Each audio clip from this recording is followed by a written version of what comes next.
सबसे पहले बात करेंगे यूपी के गोंडा की, जहां पर दिल दहला देने वाली हादसे की खबर आई है। सिलेंडर ब्लास्ट में 2 मंजिला मकान जमींदोज हो गया। हादसे में मरने वालों की संख्या अब 8 पहुंच गई है। धमाका इतना जोरदार था कि बिल्डिंग का बड़ा हिस्सा मलबे में तब्दील हो गया। मलबे में कुल 15 लोग दब गए थे।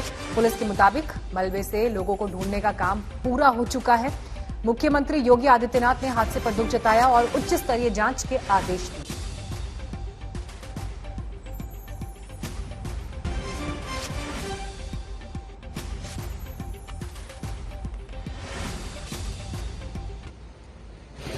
चलो भाई, भीड़ मत लगाओ यहाँ से। गोंडा से हमारे संवाददाता संतोष शर्मा इस वक्त तमाम जानकारी के साथ जुड़ गए हैं। संतोष, इस वक्त घायलों की क्या स्थिति है? क्या मरने वालों का आंकड़ा और ज्यादा बढ़ सकता है? क्योंकि जिस तरीके की तस्वीरें सामने आ रही हैं, उससे ये साफ होता है कि काफी बड़े स्तर पर यह धमाका हुआ, पूरा का पूरा मकान ढह गया।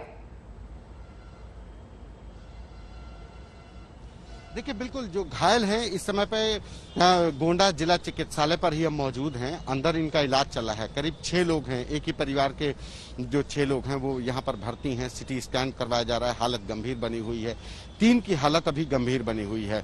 वहीं दूसरी ओर अभी तक 8 लोगों की मौत हो चुकी है। ये पूरा हादसा जो वजीर के टिकरी गाँव में हुआ है, वहां पर कहीं न कहीं पुलिस अधिकारी जो पहुंचे हुए हैं। अभी तो शुरुआती जो जांच है उसमें यही कहा जा रहा है कि सिलेंडर ब्लास्ट की वजह से, लेकिन जो घर के मालिक थे नूरुल हसन, वो कभी 2 से 3 साल पहले बताया जा रहा है कि ये आतिशबाज थे, यानी कि इनके पास लाइसेंस था आतिशबाजी करने का, उनको आतिशबाजी बेचने का। लिहाजा इस एंगल पर भी पुलिस जांच कर रही है कि कहीं ऐसा तो नहीं कि ये पूरा हादसा एक अवैध पटाखा फैक्ट्री के तौर होने के चलते ये हुआ हो। लिहाजा जिला चिकित्सालय में अभी हम मौजूद हैं, जहां पर वहां पर अभी 6 लोग, एक ही परिवार के 6 लोग यहाँ पर भर्ती हैं। उनका इलाज चल रहा है। हालत गंभीर बनी हुई है। और इसमें जो नूरुल हसन है, उनके 2 बेटों की अभी तक मौत हो चुकी है। उनके बच्चों की मौत हो चुकी है। एक 14 साल के जो बेटा था जो दब गया था इस मलबे में, उसको अभी सुबह निकाला गया, उसकी भी मौत हो चुकी है। कुल मिलाकर मरने वालों की आंकड़ा अभी तक 8 पहुंच चुका है और अभी 3 से 4 लोगों की हालत गंभीर बनी है। पंजाब कांग्रेस में सब कुछ ठीक ठाक नहीं चल रहा है। कैप्टन के नाराज विधायकों की फौज दिल्ली कूच कर गई है। सिद्धू भी दिल्ली से ऑपरेशन पंजाब चला रहे हैं और अमृतसर में लोग उन्हें तलाशते घूम रहे हैं।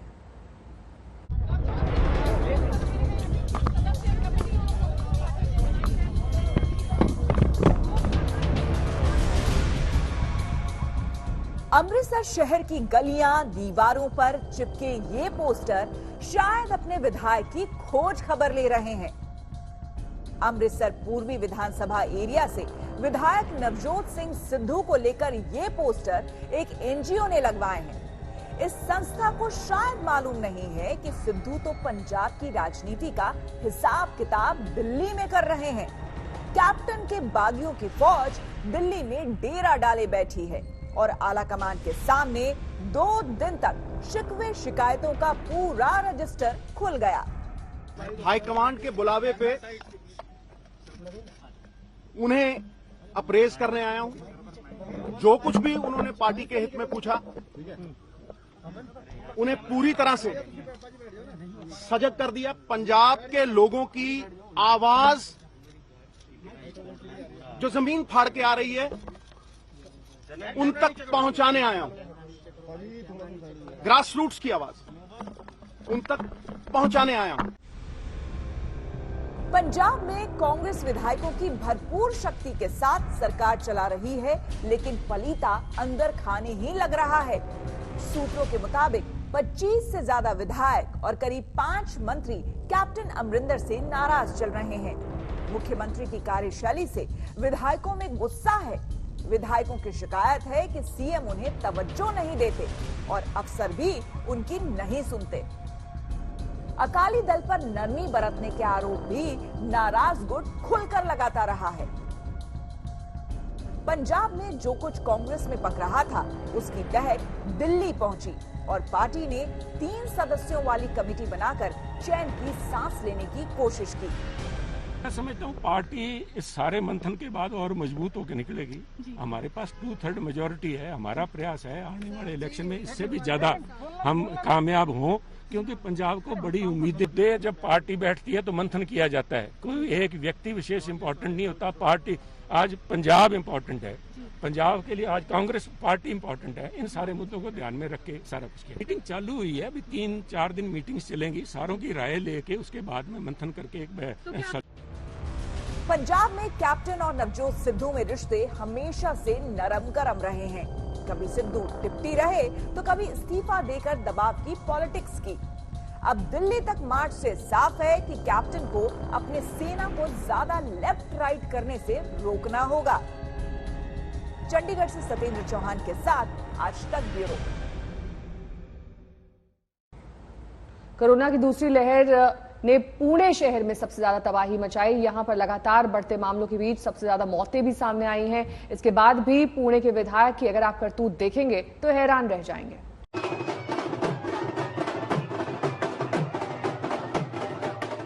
महाराष्ट्र में लॉकडाउन है, लेकिन ये साहब मस्त हैं, डांस में डूबे हैं, कंधे पर सवार होकर झूम रहे हैं,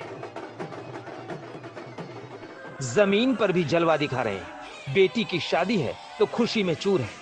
काहे का लॉकडाउन, काहे का 25 लोगों की पाबंदी, क्या जरूरत मास्क की, सोशल डिस्टेंसिंग किस बला का नाम है। कोरोना नियमों की धज्जियां उड़ाना ही इनका काम है, क्योंकि इनका नाम है महेश दादा लांडगे और ये बीजेपी के विधायक हैं। 6 जून को इनकी बेटी साक्षी की शादी है और उससे पहले रविवार को हल्दी की रस्म के दौरान इन्होंने कोरोना काल में लॉकडाउन के नियमों की जमकर धज्जियां उड़ाई। न केवल इस दौरान इनके घर पर भारी भीड़ जुटी, बल्कि किसी ने भी मास्क नहीं लगा रखा था। ये हाल तब था जब रविवार को ही महाराष्ट्र के मुख्यमंत्री उद्धव ठाकरे ने लॉकडाउन को 15 जून तक के लिए बढ़ा दिया था। रविवार को ही महाराष्ट्र में कोरोना के 18,600 नए केस आए थे। 402 लोगों की कोरोना से मौत हो गई थी। सरकार को हालात के और बेहतर होने की उम्मीद थी। लॉक से अनलॉक की ओर बढ़ने की कोशिश कर रही थी ताकि करोड़ों लाखों लोगों की जिंदगी फिर से पटरी पर लौट सके। मगर महेश दादा जैसे विधायक अपनी खुशियों में इतना चूर थे कि उन्हें इन बातों का ख्याल भला कैसे आता। मगर जब ये वीडियो वायरल हुआ तो पुणे पुलिस हरकत में आई। कोरोना नियमों को तोड़ने के आरोप में बीजेपी विधायक महेश दादा समेत 60 लोगों के खिलाफ थाने में मामला दर्ज किया गया। इन सभी पर कर्फ्यू तोड़ने का केस भी दर्ज किया गया है। इस वीडियो में सिर्फ विधायक जी नहीं है, पिंपरी चिंचवाड़ महापालिका के अधिकारी सुनील बेलगांवकर भी कदम से कदम मिलाकर डांस कर रहे हैं। ये वो लोग हैं जिन पर कोरोना के नियमों को लागू कराने की जिम्मेदारी है। जहां तक विधायक महेश दादा की बात है तो वो पिंपरी चिंचवाड़ के पूर्व कोऑपरेटर भी रह चुके हैं। इनके राजनीतिक जीवन की शुरुआत एनसीपी से हुई थी। 2017 में वो एनसीपी छोड़कर बीजेपी में आ गए। राजनीति में आने से पहले महेश दादा को एक पहलवान के तौर पर जाना जाता था। इस वीडियो के वायरल होने के बाद लोग सवाल कर रहे हैं कि क्या कायदे कानून सिर्फ आम लोगों के लिए है। ऐसे कई मामले सामने आए हैं जहां लॉकडाउन के नियम तोड़ने वालों पर पुलिस की लाठियां बरस जाती हैं। उठक बैठक कराने की तस्वीरें तो आमतौर पर नजर आती ही। वहीं ऐसे शादी समारोहों को पुलिस बीच में ही बंद करवा देती है। महाराष्ट्र में शादी को लेकर लॉकडाउन के नियमों की बात करें तो 25 लोगों को ही शामिल होने की इजाजत है। ये नियम तोड़ने वालों पर 50,000 रुपए का जुर्माना लगाया जाता है। वहीं नियम तोड़ने वाली जगह को सील कर दिया जाता है। क्या पुणे पुलिस बीजेपी विधायक के खिलाफ ये सारी कार्रवाई करेगी? लोग नियमों का पालन करें, इसके लिए आम और खास सभी के साथ एक जैसा बर्ताव जरूरी है। और तीसरी लहर को अगर रोकना है तो ये और भी जरूरी हो जाता है। पंकज खेलकर, पुणे, आज तक। मेहुल चौकसी पर डोमिनिका की कोर्ट में आज सुनवाई होनी है। भारत की तैयारी पूरे दस्तावेज पेश करने की है। इन दस्तावेजों के आधार पर कोर्ट में मजबूत दलीलें रखी जाएंगी जिससे चौकसी को भारत वापस लाने में मदद मिल सके।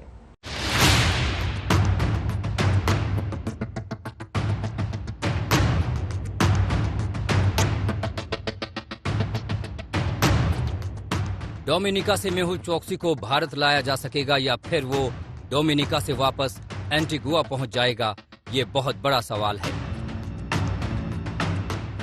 और इस सवाल का जवाब इसी से मिलेगा कि कैसे भारत मेहुल चौकसी को भारतीय नागरिक साबित करेगा जिसने भारत से भागकर एंटीगुआ की नागरिकता ली थी।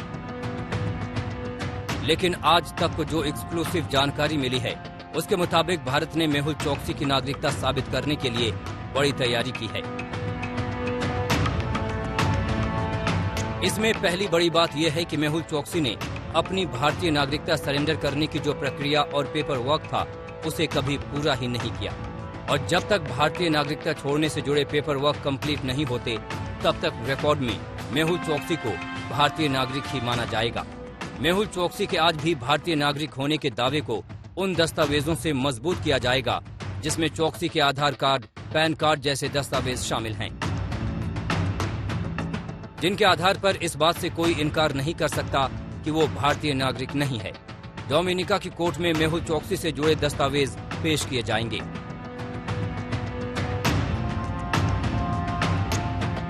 डोमिनिका की कोर्ट में प्रवर्तन निदेशालय वो हल्फनामा भी देगा जिसमें मेहुल चोकसी के अपराधों का पूरा ब्यौरा होगा। इन दस्तावेजों को दिखाकर कोर्ट में ये दलील रखी जाएगी कि मेहुल चोकसी को तुरंत भारत के हवाले किया जाना चाहिए। मेहुल चोकसी 23 मई को एंटीगुआ से गायब हो गया था, जिसके बाद उसे डोमिनिका की पुलिस ने वहां पर अवैध तरीके से एंट्री करने के आरोप में गिरफ्तार कर लिया था। इसके तुरंत बाद भारत भी भगोड़े चोकसी को वापस लाने के लिए सुपर एक्टिव हो गया।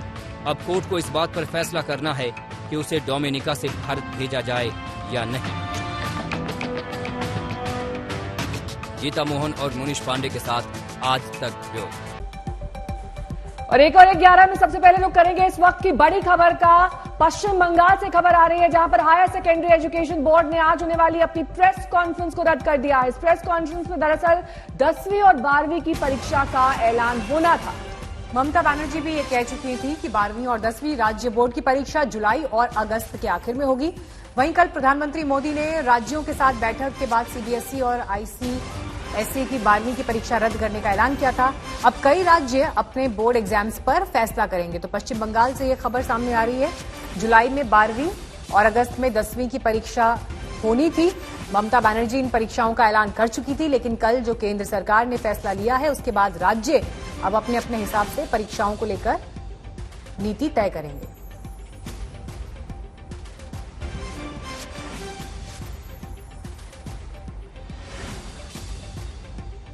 परीक्षाओं को लेकर अब आगे क्या होगा, इस पर देखिए रिपोर्ट।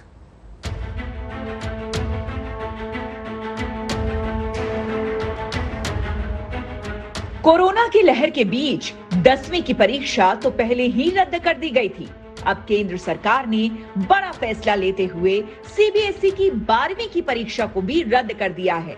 बोर्ड परीक्षाओं को लेकर प्रधानमंत्री नरेंद्र मोदी की बैठक में ये अहम फैसला हुआ है। इस बैठक में प्रधानमंत्री के अलावा गृह मंत्री अमित शाह, रेल मंत्री पीयूष गोयल, महिला एवं बाल विकास मंत्री स्मृति ईरानी, वित्त मंत्री निर्मला सीतारमण और रक्षा मंत्री राजनाथ सिंह सहित दूसरे केंद्रीय मंत्री मौजूद थे। सूत्रों के मुताबिक प्रधानमंत्री ने छात्रों की सुरक्षा को लेकर सवाल पूछे और फिर ये तय किया गया कि परीक्षा रद्द करना ही सबसे बेहतर फैसला है। पीएम ने कहा कि कोरोना के बीच ऐसे माहौल में बच्चों पर तनाव डालना ठीक नहीं है। प्रधानमंत्री ने फैसले के बाद ट्वीट किया। भारत सरकार ने सीबीएसई की 12वीं की परीक्षा रद्द करने का फैसला लिया है। लंबे मंथन के बाद हमने वो फैसला लिया है जो छात्रों के हित में है और जो युवाओं की सेहत के साथ साथ उनके भविष्य की भी रक्षा करेगा। सरकार के इस फैसले के साथ ही 14,30,000 से ज्यादा बच्चों के सामने से असमंजस खत्म हो गया है। भी हुआ है, गलत भी हुआ है। एक्चुअली हमारा मतलब इतना सारा प्रिपरेशन किया वो भी वेस्ट गया है, बट एक सेफ्टी के मेजर से देखा जाए तो ये हमारे लिए ठीक भी है। मेरे हिसाब से एग्जाम कैंसिल हो गई, ये बहुत अच्छी बात है क्योंकि हमारी हेल्थ सबसे फर्स्ट प्रायोरिटी पे आती है। और नहीं हुआ है क्योंकि हमारी प्रिपरेशन जो पिछले बहुत टाइम से चल रही है ये सब एक तरह से वेस्ट ही हो गई हमारे लिए। तो मेरा तो ये कहना है कि एक अच्छा प्रॉपर क्राइटेरिया नहीं मिल पाएगा क्योंकि इंटरनल बेसिस पे मेरे को लगता है कि मार्किंग थोड़ी ऊपर नीचे हो सकती है। सवाल उठ रहा है कि आगे क्या होगा, रिजल्ट कैसे घोषित होंगे। छात्रों के सामने ये बड़ा सवाल है क्योंकि परीक्षा में मिले मार्क्स के आधार पर ही उनका एडमिशन कॉलेजों में होगा। सीबीएसई ने इस पर भी स्थिति साफ कर दी है। सीबीएसई 12वीं के छात्रों का रिजल्ट एक स्पष्ट और निष्पक्ष पैमाने के आधार पर संबद्ध तरीके से तैयार करेगा। इसके लिए पिछले हफ्ते ही स्कूलों से कहा गया है कि वो 11वीं और 12वीं में छात्रों की ओर से इंटरनल परीक्षा में हासिल मार्क्स का डेटा जमा करें। इनके आधार पर ही 12वीं के नतीजे तय होंगे। अगर कोई छात्र इससे संतुष्ट नहीं होता है तो वो अलग से परीक्षा दे सकता है। ये परीक्षा हालात बेहतर होने के बाद ली जाएगी। दिल्ली सरकार ने भी यही फॉर्मूला सुझाया था। मुझे बहुत खुशी है इस बात की कि बच्चों के हित में फैसला लिया गया है, बच्चों को स्वास्थ्य को ध्यान में रखते हुए फैसला लिया गया है, क्योंकि देश भर के 1.5 करोड़ बच्चे इस बात से दुखी थे कि उनकी 12वीं की क्लास लगातार खिंचती जा रही है, वो खत्म होने का नाम नहीं ले रही। हालांकि कुछ छात्रों को इस तरीके से रिजल्ट निकाले जाने पर ऐतराज है। थोड़ा सा बुरा ही हुआ है, क्योंकि जो हमने पढ़ा इतने 2 सालों में, तो अब लास्ट में आके कह रहे हैं कि ये हो गया, कैंसिल हो गया, तो हमारी तो मेहनत पानी फिर गया ना। बच्चे ऐसे ही पास हो गए सारे, हमने जो पढ़ा था इतने साल वो हुआ नहीं कुछ। तो जैसे ऑनलाइन स्टडीज वगैरह हो रही थी तो वैसे ही ऑनलाइन एग्जाम भी ले सकते थे ये, पर इन्होंने उसका सोचा नहीं। सीबीएसई 12वीं परीक्षा रद्द करने का फैसला तो हो गया, अब सारी नजरें स्टेट बोर्ड पर टिक गई हैं कि वो क्या करेंगे। पीएम मोदी का फरमान आने के बाद यूपी सरकार ने अपने यहाँ 12वीं की परीक्षा के फैसले को लेकर पुनर्विचार की बात कही है। यूपी सरकार ने जुलाई के दूसरे सप्ताह में 12वीं की परीक्षा कराने का ऐलान किया था। महाराष्ट्र में आज इस मुद्दे पर फैसला आने की उम्मीद है। गोवा में आज सीएम की अगुवाई में हाई लेवल मीटिंग होनी है। गुजरात में 1 जुलाई से नए पैटर्न पर परीक्षा होनी है। राजस्थान में परीक्षा को लेकर सरकार कल फैसला ले सकती है। हरियाणा में परीक्षा न कराने का फैसला लिया गया है। 12वीं की परीक्षा को भी हमने द्वितीय सप्ताह जुलाई के यदि परिस्थितियां सामान्य होती हैं तो कराने का प्रस्ताव रखा है। लेकिन निश्चित रूप में माननीय प्रधानमंत्री जी के जो चिंता है विद्यार्थियों के संदर्भ में, छात्रों के संदर्भ में, सारी परिस्थितियों का पुनर्विचार करने के बाद ही हम, यदि परिस्थितियां सामान्य होती हैं, माननीय मुख्यमंत्री जी के साथ में हम लोग एक बार फिर से बैठेंगे। जहां तक राजस्थान की बात है तो वो क्या फैसला लेता है ये देखना दिलचस्प होगा, क्योंकि प्रियंका गांधी 12वीं की परीक्षा रद्द करने के पक्ष में हैं। वहीं महाराष्ट्र में भी कांग्रेस सरकार में शामिल है। तनुश्री पांडे के साथ हिमांशु मिश्रा, दिल्ली आज तक। और इस वक्त उत्तर प्रदेश के डिप्टी सीएम और शिक्षा मंत्री दिनेश शर्मा जी हमारे साथ जुड़ गए हैं। दिनेश जी, केंद्र ने तो परीक्षाएं रद्द करने का फैसला ले लिया है, लेकिन प्रधानमंत्री का ही नारा है जान भी जहान भी। जान तो सुनिश्चित हो गई, लेकिन आगे का भविष्य कैसे सुनिश्चित होगा छात्रों के लिए जो अब्रॉड अप्लाई करना चाहते थे यूनिवर्सिटीज में, या फिर देश में ही अगर अप्लाई करना चाहते हैं तो उनके लिए तो मार्क्स ही सबसे बड़ा क्राइटेरिया होता है। अगर इंटरनल मार्क्स अच्छे नहीं आए और आगे इसी के आधार पर अगर मार्क्स तय किए जाएंगे तो उनके लिए तो भविष्य संकट में है। नहीं, देखिए, जहाँ तक अगर आप सीबीएसई बोर्ड की बात कर रही हैं तो माननीय प्रधानमंत्री जी के फैसले के बाद जो सीबीएसई बोर्ड के संबंधित लोग हैं, अधिकारी हैं, उनके जो वक्तव्य समाचार पत्रों में पढ़ने को मुझे मिले हैं, उन्होंने स्पष्ट रूप में ये कहा है कि जो परीक्षा अगर हम नहीं लेते हैं और प्रमोशन हम दे रहे हैं 12वीं कक्षा के सीबीएसई बोर्ड में, तो उन्होंने कहा इसका हम फार्मूला तय करने के लिए कमेटी बना रहे हैं और कमेटी की रिकमेंडेशन आने के बाद हमारा ये रहेगा कि हम एक नियम सम्मत ढंग से हम उसका अंकों का अंकन कर सकें उनकी अंक तालिका में। इसका हम प्रयत्न करेंगे। अगर इसके बाद भी कोई बच्चा उससे संतुष्ट नहीं होगा तो भविष्य में स्थितियां सामान्य होने पर हम उनकी परीक्षा कराएंगे। ऐसा ही निर्णय हम पहले कर चुके हैं हाई स्कूल के परीक्षा के संदर्भ में, पहले ही हम उत्तर प्रदेश में कर चुके हैं माध्यमिक शिक्षा परिषद की बोर्ड में। ये हमारा उत्तर प्रदेश माध्यमिक शिक्षा परिषद बोर्ड का निर्णय पहले जो आया था, लगभग वही पैटर्न पर सीबीएसई बोर्ड ने भी अपने जो वक्तव्य उन्होंने जारी किए हैं वो दिखाई पड़ रहे हैं कि छात्रों के भविष्य से कोई खिलवाड़ ना हो सके, इसके लिए सतत प्रयत्नशील केंद्र सरकार भी है और संबंधित जो सीबीएसई बोर्ड है वो भी इसकी कोशिश कर रहा है और वो 5 सदस्यीय कमेटी को बनाने की बात की चर्चा वहां पर चल रही है। जबकि इसी प्रकार से हम लोगों ने हाई स्कूल में पहले ही एक कमेटी बना दी थी कि हाई स्कूल में जो अंक आएंगे उनका अंकन किस प्रकार किया जाए, उनका कैलकुलेशन कैसे किया जाए, इनका आधार क्या हो, ये सारे बिंदुओं पर निर्णय एक कमेटी लेगी और उस कमेटी के आधार पर प्रयत्न ये होगा कि छात्रों को जो अंक तालिका में अंक दिए जाएं वो उनके भविष्य का निर्धारण कर सके। अगर किसी छात्र को लगता है कि वो उससे अच्छा अंक पा सकता था तो उसे ऑप्शन दिया जाए कि वो परीक्षा में बैठ सके।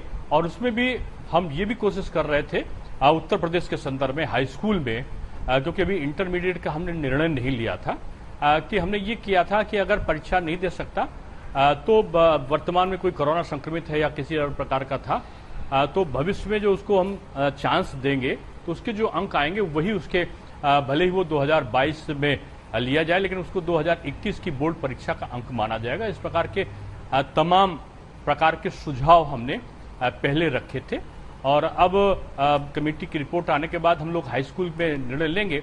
माननीय मुख्यमंत्री के साथ में हम प्रधानमंत्री जी का निर्णय आने के बाद हम नए सिरे से विचार कर रहे हैं। 12वीं कक्षा जो माध्यमिक शिक्षा परिषद की हमारी है और उसमें 26 लाख लगभग 10,316 विद्यार्थी बैठने वाले हैं। हाई स्कूल और इंटरमीडिएट की अगर मिला लें तो 56 लाख से ऊपर विद्यार्थी, यानी दुनिया का सबसे बड़ा बोर्ड हमारा उत्तर प्रदेश का जो है वो प्रयागराज बोर्ड है माध्यमिक शिक्षा परिषद का।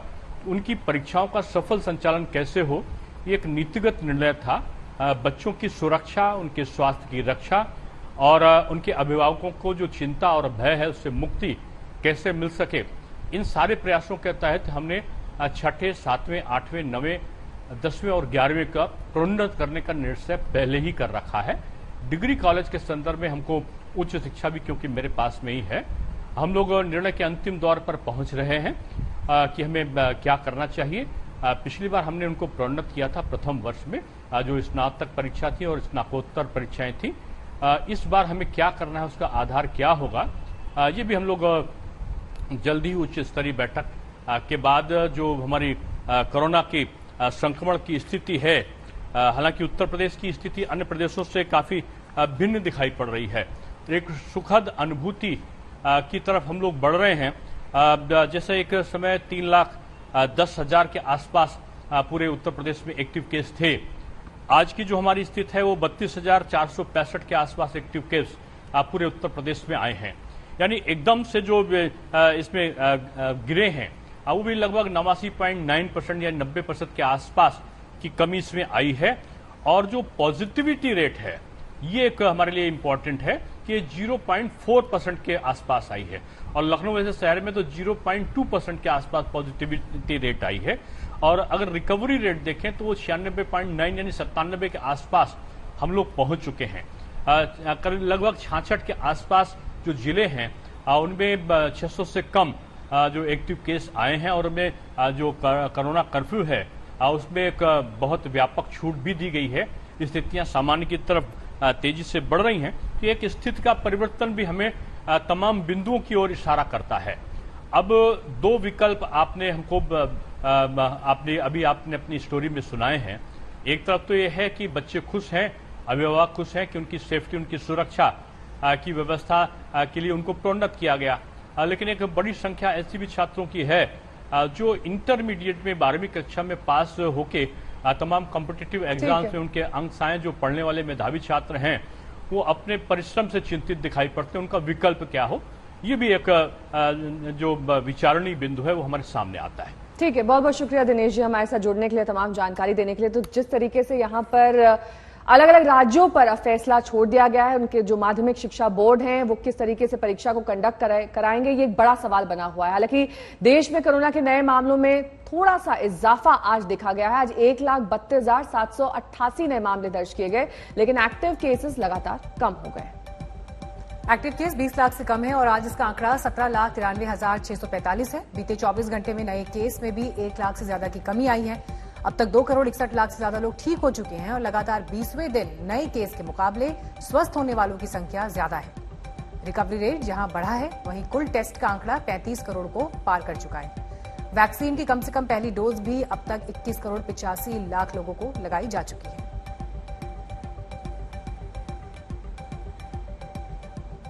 दूसरी लहर का कहर जहां थमता दिखाई दे रहा है थोड़ा बहुत, वहीं धीरे धीरे होते अनलॉक से जिंदगी पटरी पर लौटने के आसार हैं। मगर इस बात को भी याद रखना जरूरी है कि केसेस कम हुए हैं लेकिन कोरोना अभी गया नहीं है।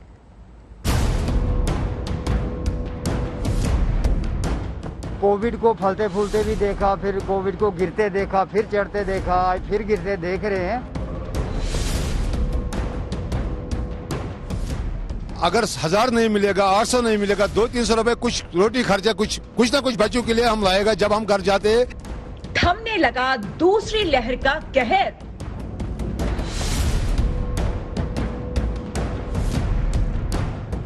यूपी के 75 में से सिर्फ 11 जिलों में कोरोना कर्फ्यू।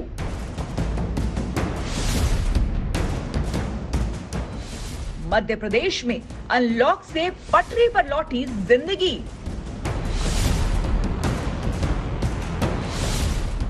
दिल्ली में भी कोरोना के नए केस कम।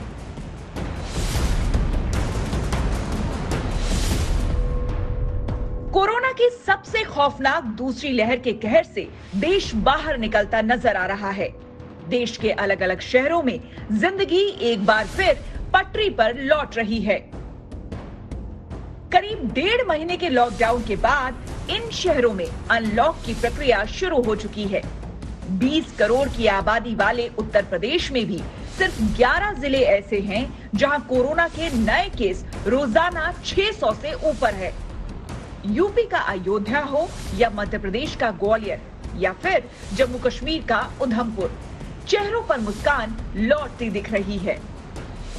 मिनिमम 1 महीने के बाद यहाँ पे हमारे ये स्टोर ओपन हुआ है, तो ये मैं डिस्ट्रिक्ट एडमिनिस्ट्रेशन को थैंक्स बोलता हूँ, ताकि आपने ऐसा गाइडलाइन निकाला कि थोड़े डेज मतलब डिवाइडेड करके आप थोड़ा थोड़ा करके जो ओपन कर। तो भगवान जो हमारे लोगों को भाग्य में हुआ बिकेगा भी ये है, जब तक बाहर पब्लिक नहीं आएगी जब तक कोई काम होना नहीं।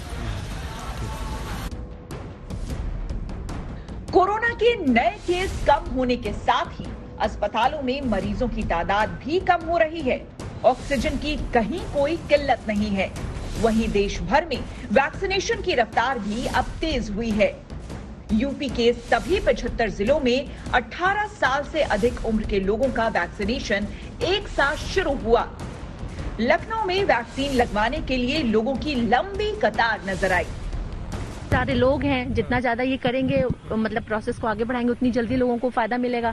और जिस हिसाब से बता रहे हैं आगे आने वाले और अभी समय में दिक्कतें होनी हैं, तो जितना ज्यादा कैंप लगेगा, जितना ज्यादा लोगों को लगेगा, उतना ज्यादा लोगों को फायदा मिलेगा। वैक्सीनेशन बहुत जरूरी है सेफ्टी के लिए, इसके पर्पज से सब हर किसी को ये लेना चाहिए। और वैसे भी मेरा छोटा बच्चा है तो मुझे और भी मस्त है वैक्सीनेशन लेना। कोरोना के मामले कम होने के साथ ही टीकाकरण में तेजी से सामान्य जिंदगी को बहाल करने में मदद मिलेगी। फिलहाल देश में हर दिन 20 लाख टीके लगाए जा रहे हैं। हर्ड इम्यूनिटी के लिए देश की कम से कम 70 करोड़ आबादी को टीका लगाना जरूरी है। अगर इस लक्ष्य को दिसंबर 2021 तक पूरा करना है तो हर दिन 70 लाख डोज लगाने होंगे। आईसीएमआर के मुताबिक सरकार ये लक्ष्य हासिल कर लेगी। By the middle of the year or early for July or in middle of July or early August, we will have more than enough doses to vaccinate up to 1 crore per day. And we should be able to cover up this little, if you're going from destination A to destination B, if you're traveling by car or by train, sometimes the speed is high, sometimes the speed is slow. So you ultimately want to reach the destination in a limited time. And that is what our purpose is, to cover the entire population by December, which we should be able to do. So you have to have patience. जब तक ये लक्ष्य पूरा नहीं होता तब तक पूरी सावधानी बरतने की जरूरत है, क्योंकि केस कम भले ही हुए हों लेकिन कोरोना अभी गया नहीं है। हालांकि कई शहरों में थोड़ी छूट मिली तो मास्क चेहरे से नीचे उतरता हुआ नजर आया। बाजारों में भीड़ भाड़ के बीच सोशल डिस्टेंसिंग की धज्जियां उड़ती दिखी। यही वजह है कि राज्यों में प्रशासन ने इस पर नियंत्रण की जिम्मेदारी दुकानदारों को भी सौंपी है। लखनऊ में अभिषेक मिश्रा और भोपाल में रवीश पाल सिंह के साथ आज तक ब्यूरो।